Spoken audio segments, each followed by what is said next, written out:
C'est quoi l'homme déconstruit? Est-ce qu'il existe vraiment? Alors l'homme déconstruit, oui, c'est une figure qui est apparue dans le discours médiatique, qui peut prendre plusieurs formes. C'était dans Sandrine Rousseau, je crois, qui l'a formulé à propos de son conjoint à l'époque. Ça avait fait couler beaucoup d'encre et beaucoup de commentaires. Et ce serait l'homme qui se serait débarrassé d'une forme de toxicité, qui aurait pris conscience de la domination masculine, qui essaierait de changer les rapports de force et la domination des femmes.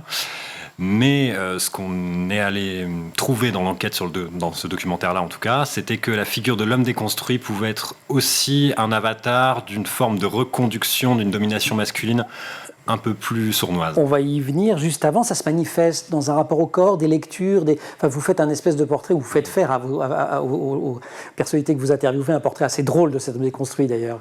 Oui, c'est une figure de podcast par exemple. Les podcasts sur la déconstruction de l'homme, comment se déconstruire existent, comment faire attention, comment exprimer ses émotions aussi. Parce que laisser dépasser un bouquin de Mona Chollet de son tote bag et autres signaux qu'on peut envoyer. Et c'est la romancière Chloé Delhomme aussi, qui a une figure qu'elle appelle le purple fucker. Voilà, alors ce purple fucker, celui-ci c'est celui qui ruse. Ouais. Ça fait référence à la Révolution violette, donc au mouvement MeToo et au mouvement féministe.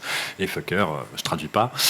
C'est en gros l'homme déconstruit, militant, qui va expliquer qu'il a lu Mona Chollet, mais pour pouvoir mieux séduire. Et donc rester dans une forme de domination masculine. Mais en fait, ce qui était aussi intéressant pour nous, c'était de montrer l'espèce de vernis qui peut exister aujourd'hui, mais qui en fait ne change pas grand-chose à la destination. Et c'est aussi l'homme déconstruit, c'est souvent quelqu'un d'individuel qui va faire des changements individuels dans sa vie, alors que la question elle est beaucoup plus politique et beaucoup plus générale.